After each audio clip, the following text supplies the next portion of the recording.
Scan now. Meet Sovi, your new AI study buddy.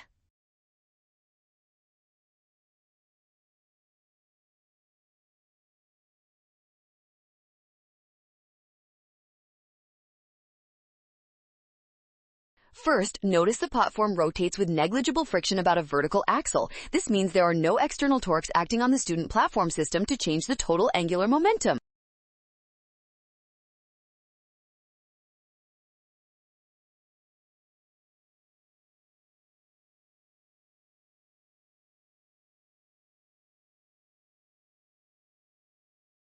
When the student stops at point Q, the system is at rest again. Therefore, the change in angular momentum for both paths is zero, making option A the correct choice.